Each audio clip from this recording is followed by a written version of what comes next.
And for more on what to expect when the Leafs meet the Panthers in Game 1 tonight, we're now joined live by TSN Radio host Matt Cauz. Matt, we were just listening to Berube say we're a good team too. What is different about this Leafs team this year? Yeah, well, this team is, first off, it's very different than the team from last year that lost in 7 to Boston, or the one 2 years ago that lost to the Florida Panthers. When I look at this Leafs team, defensively, this is the best group that Austin Matthews, Marner, and Nylander have ever had.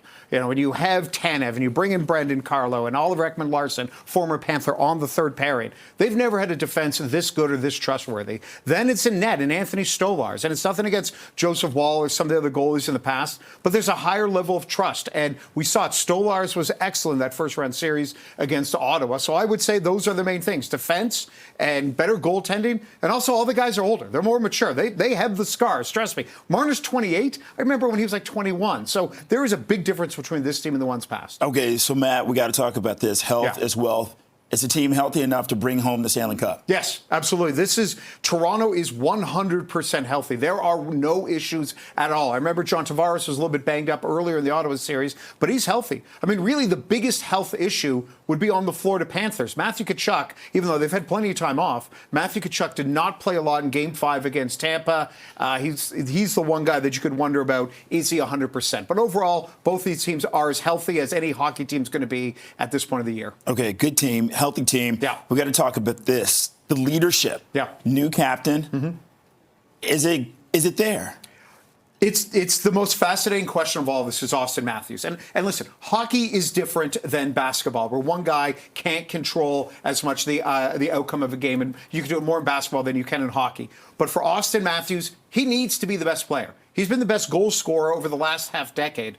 If for the Leafs to win, he's got to be better than Barkov. He's got to be better than Sam Bennett. It can't be, how's Matthews going to do against these incredible defensive players, Selke finalists? If Austin Matthews can slay the Florida Panthers, the way we view him, the way we view the Leafs, it is going to change so much, so dramatically. Okay, listen, look, Matt. Yeah. Last time we talked about this, you said they were not going to be able to do it. They were not going to be able to make it past this round. Has anything changed your mind?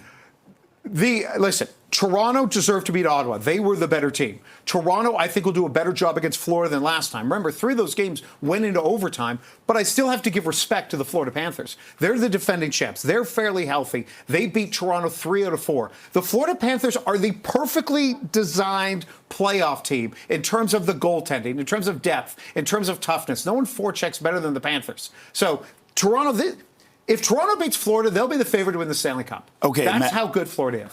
What's it going to take to change your mind? What's going to take to change my mind? What I want to see tonight.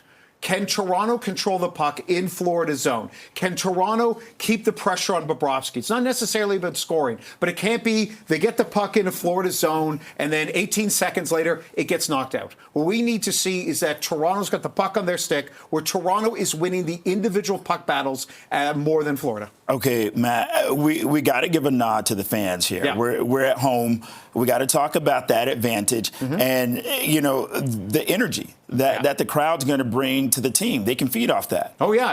I expect, and listen, I know the cynicism, and in terms of decibel level, it's not as loud here as it is other places. That's the reality. But I expect it to be absolutely nuts to start this game, because it is Florida, because Toronto wants to create a rivalry with this team, because the fans remember them knocking them out in 5 games. I expect it to be just absolutely nuts there in Toronto. Any surprises?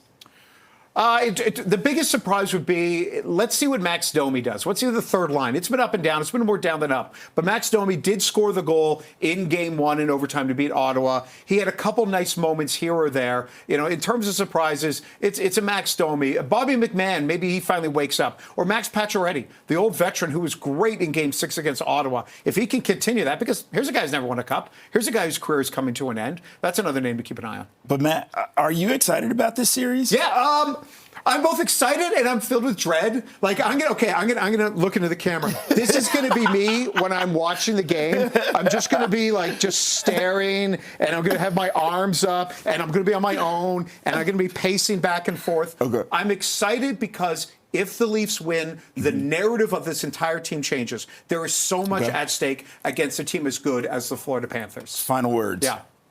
Final words is Toronto's got to score first.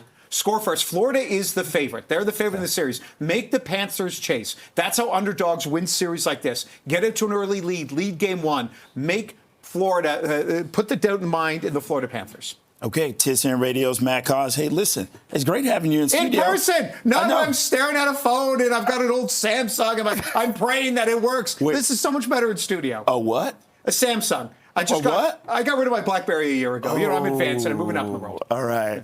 Thanks for stopping by, Matt. Absolutely.